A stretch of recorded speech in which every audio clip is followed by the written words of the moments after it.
How's it going, guys? Today I'm going to be talking about, in my opinion, the 10 worst films of 2023. Now, 2023 had a lot of amazing films, and it had a lot of awful films. So before we get started with the list, I just want to have a dishonorable mention. We choose to go to the moon. We choose to go to the moon.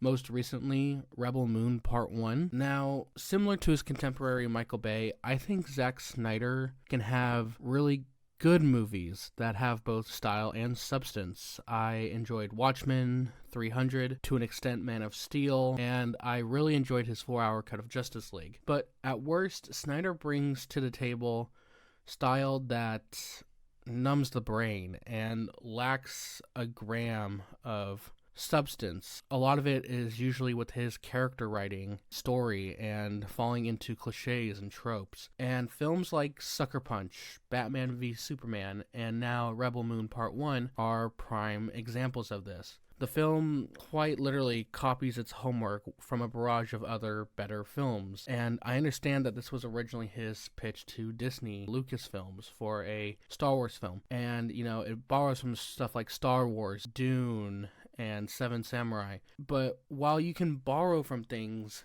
you still have to execute them in a new way, or at least bring something interesting to the table. The film is bogged down by an overabundance of slow-mo, special effects, derivative characters, pacing that just brings it down, and this is Snyder turned to 11 on his worst tendencies. It so desperately wants to be these other films, but it doesn't have the characters or story to achieve it. Perhaps part 2 can be better. Snyder has come out and said that he wants to have a director's cut, which to me is a bit strange because it's on Netflix. You would think that he would have full creative control. There would just be one version to release. Maybe Netflix wants 2 versions, so you get double the views, double the watch time. I don't know, nothing is confirmed. But whereas other films this year, such as Mission Impossible and Spider-Verse, had part 1s that can at least stand enough on their own as good films, Rebel Moon fails on all creative fronts. And while it's not making the list,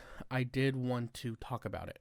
Now, for my list for the top 10 worst films of the year, I sort of have them divided into 3 genres, each one getting a little bit worse as we go. For slots number 10, 9, and 8, they all share the fact that they are from Disney in common. It's no secret that this was one of Disney's worst years in recent memory, but I will give them credit. They did have Guardians of the Galaxy this year, which, if you've seen my other list, was one of my favorite films of 2023. In a year where, they had 7 or 8 major releases, a lot of them were either box office bombs or critically they just weren't up to par with other efforts. Nothing else has worked so far, so I'll wish upon a star. So at number 10 I have Wish. And 5 of the last 6 Disney Animation Studio films have, in my opinion, been disappointing to bad. Encanto continues to feel more and more like a fluke. With Ralph Breaks the Internet, Frozen 2, Raya and the Last Dragon, Strange World, and now Wish, which might be the worst of them all, Disney's run in the early 2010s of hits feels long gone. The culprit for most of these fall on Disney executives' shoulders. With rushed productions to meet release deadlines and a lack of creative freedom, these films feel more and more like a part of a brand rather than the individual art that they should be. Frozen 2 and Wish both have on-the-record proof of these issues, and Wish suffered because it had to meet the deadline of Disney's 100th anniversary. To become a film that celebrates and advertises that idea feels inherently corporate and greedy. The film itself does nothing to celebrate the absolute highs of the company's history, instead serving cheap references, lackluster, washed-out animation, and a story that is so by the numbers, it feels like knockoff Disney, even though it's Disney itself. In a year that was full of absolute duds for the company, Wish is the period at the end of that Disney rotten sentence. And I'm hoping for the future of Disney Animation Studios that things get a lot better. But Professor Utonium accidentally added an extra ingredient to the concoction, Chemical X. Coming in at number 9 is The Marvels. I thought the Eternals would be the low point of the MCU. I thought that a second Captain Marvel film that brings in the fun of Miss Marvel as a character couldn't be as bad or dull as the first film, which made $1 billion at the box office because it was sandwiched between two of the biggest films in history, Avengers Infinity War and Endgame, and was marketed as necessary viewing for the MCU.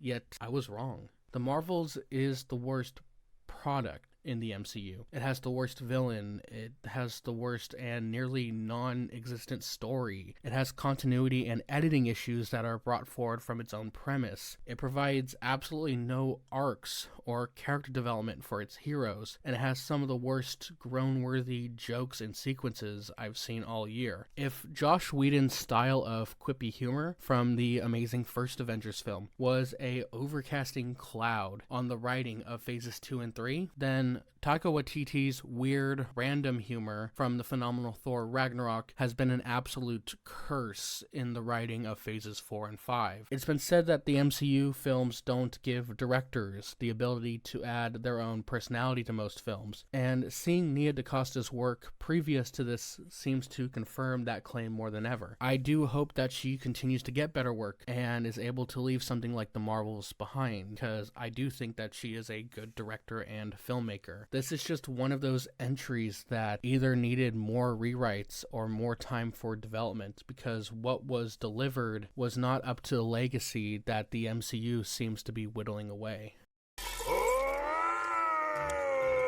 Oh my gosh! A floating shopping list! Ah! And then finally in Disney's trilogy, I have The Haunted Mansion.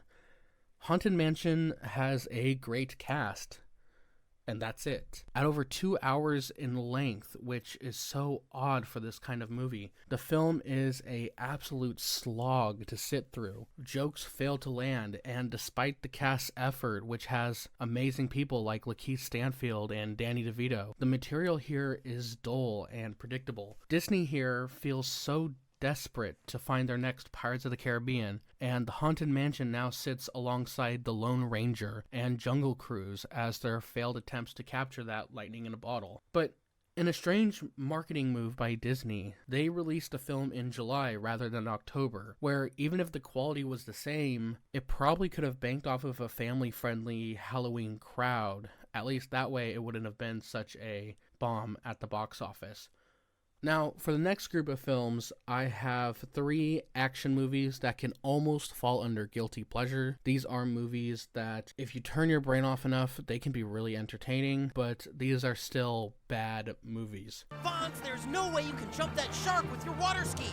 Hey, I've got to try, Richie. Starting off at number 7, I have The Meg 2, The Trench. The Meg 2 is something you would find on the Sci-Fi Channel with an exponentially bigger budget. It rips off countless better movies, it remains bloodless with choppy editing and bad effects, and it wastes what little charisma Jason Statham can bring to the project. This odd franchise makes bank internationally, hence why the second one was created, and there is definitely a larger Chinese presence in both location and characters. The film is produced by China Media Capital, and the pandering to international markets reminds me of the route that the Transformer films took by Age of Extinction. Alien bomb coming through! Ladies! Excuse me! Excuse me, ladies! Excuse me! Oh my god! How do you say get the fuck out of the way in Chinese? This film was also produced by Lorenzo di Bonaventura, who is the lead producer of the Transformer films, so go figure. Yet, in the end, The Meg 2 just isn't as fun as it should be, and being boring is really its biggest sin, despite what Jason Statham and a group of megalodon sharks attacking a party island should bring. I drove a car off a freeway on top of a train while I was on fire. Not the car. I was on fire.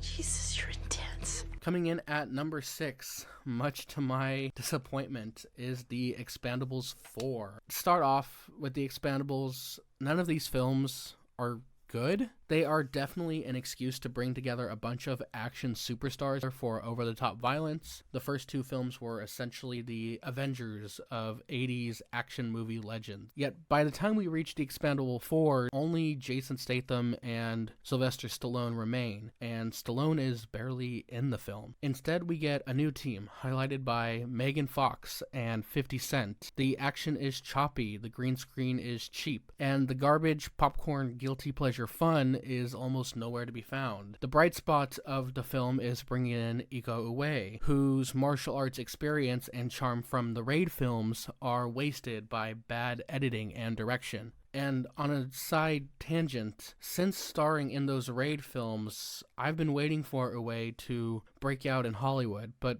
between Mile 22, Stuber, and now this, producers seem only interested in casting him as a stereotypical terrorist villain role, when he can be so much more if given a decent script and opportunity.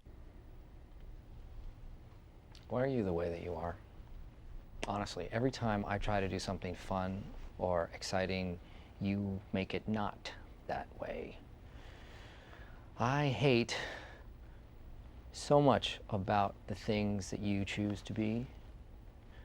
So, in other words, avoid The Expendables 4 and rewatch The Raid 2. Everybody knows about playing with dominoes, but what you may not know is that a domino can knock over another domino. Alright, and finally to close out this chapter of the list, I have Hypnotic. Hypnotic is a really bad movie. It's nonsensical. There are plot twists that are both predictable and absolutely insane, and the film has some laughable effects and action sequences. Yet, with all of that said, Hypnotic is definitely my guilty pleasure category of bad movies. I found myself laughing throughout the film, where others in the theater were bored. The script is early 2000s action schlock in the best way. The film is never tongue-in-cheek with its premise, taking all of its outlandish elements with a very serious tone. It's an absolute ripoff of films like Inception and Push, but taking the dreams element and staying in reality. They can just bend the minds of one another in this film.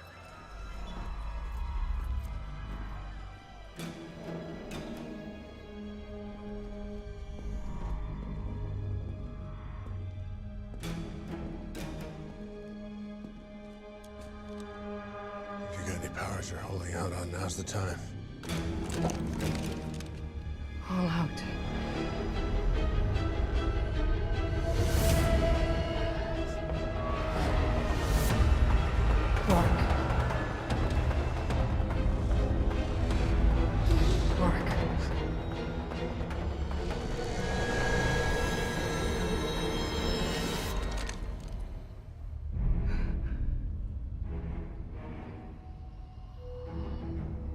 I'm not doing this. Oh, I am. Everything. Order.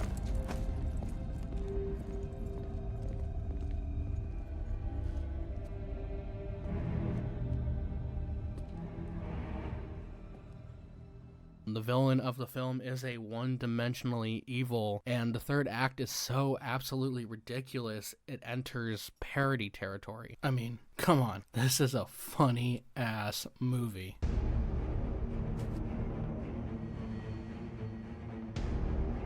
This isn't real. We're not here! Yet the film remains straight, making it all the better. The final mid-credits twist of the film is so absolutely predictable and batshit insane that it loops around to being super hilarious, teasing a sequel that will absolutely never come. The film thinks it's so much better than it is, and I, for one, am all the more ecstatic it exists. So, if you have an hour or two to kill and enough beer, you know what? I can recommend Hypnotic, but it is not a good movie. Coming in for the final 4 spots of my top 10 list, I have all of them being comedies. While many genres seem to struggle in 2023, comedies were definitely the bottom of the barrel, and they were amongst some of the worst I've seen. Ma, I'm gonna be a comedian. No, you ain't. Is that a picnic basket that I see? Hoo hoo hoo hoo! Powdered sugar! Don't mind if I do! Starting off with number 4, I have Cocaine Bear. Cocaine Bear is the type of film where you have this insane idea or premise and absolutely no inclination to take it as far as you should. The film is safe, unfunny, and worst of all, boring! At best, Cocaine Bear is a Saturday Night Live skit stretched to feature length. At its worst, it's a toothless, cringeworthy excuse of a film that doesn't succeed in a single goal it sets out for. It's filled with absolutely boring human characters, bloodless PG-13 style violence, and dialogue that feels like it was left on a producer's shelf for the last 2 decades. This is one of those films that confuses me because you have such a over-the-top zany premise and you spend 80% of your film doing absolutely nothing with it. Coming in at number 3, and the only reason it's not higher on the list is because I have respect for its director and writer, and that is Fool's Paradise. I really enjoy Charlie Day. His work in It's Always Sunny is consistently funny. I'm a bad guy then. You are a bad guy. You lied to us. All right, look at this. Sometimes you gotta crack a few eggs to make an omelet. You gotta crack a couple eggs to Yeah, make you an gotta crack an Is egg. that your new flick? So you're throwing down life lessons now, I'm throwing down eggs. Huh? Class is in session. The teacher's teaching class now. I'm cracking eggs of wisdom.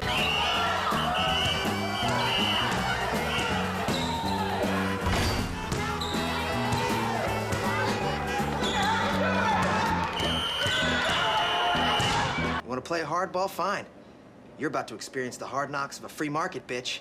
Get ready to feel it where it hurts. Your dick. No, not his dick. His wallet. Yep. Your wallet. Yep.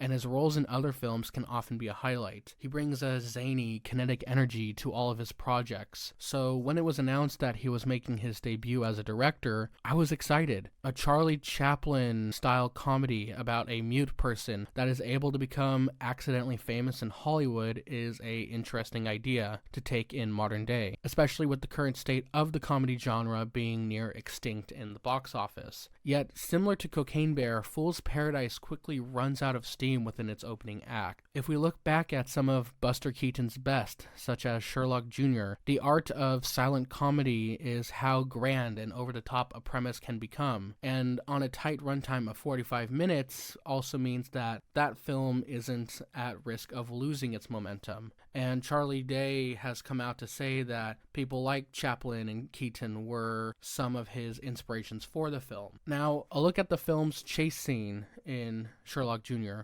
or groundbreaking editing with the movie's screen scene, keeps the audience on its toes. Yet Fool's Paradise has elements of this fun idea, and Day does his best to mimic those that clearly inspired him. But the scenarios don't continue to rise as the film moves on. It never outdoes itself from one scene to the next and becomes mundane with poor pacing. While I would rather rewatch this film than those above it, Fool's Paradise is still one of my bigger disappointments of 2023. And I hope that Day is given a second chance as a writer and director because I do think he has potential. Now, for the top 2 spots, I was really conflicted. I had 2 films, one that angered me definitely more than the other, but one that was worse. So I decided to put at number 2 the film that angered me. Super fun happy side! No, Dad. Oh, I guess killing will be fun enough. And that was Renfield, starring Nicolas Cage and Nicholas Hoult, 2 of my favorite actors working right now. And putting Nicolas Cage in such a over-the-top iconic performance as Dracula in a R-rated ultra-violent comedy should have been easy money. And the first 20 to 30 minutes absolutely delivers on this idea, but then the rest of the movie happens. Instead of following up this premise of what if Dracula's underling was in a abusive relationship with him and how can you make that funny, we follow a TV level writing story about a police officer played by Awkwafina that wants to stop a street gang led by Ben Schwartz, and it's so Boring. And poorly done. And it's like, why did you put this cop movie in my Dracula movie? Man, I sure love this cop movie. And I sure love this vampire movie. I'm a Hollywood producer. What happened here? He got a vampire movie in my cop movie. He got a cop movie in my vampire movie.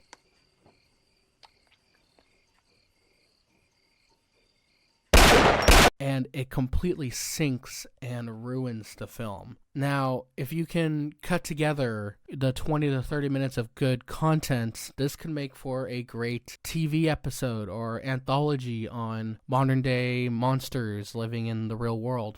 You mean some of the film has to be cut out? Right. Some bits are thrown away. Quite a lot, in fact, because we filmed about 3 times more than we needed. This, without a doubt, is my biggest disappointment of 2023. First of all, I cook the pizza. I cook the meatball. Pass the linguine. It's me, Mario. Mamma mia.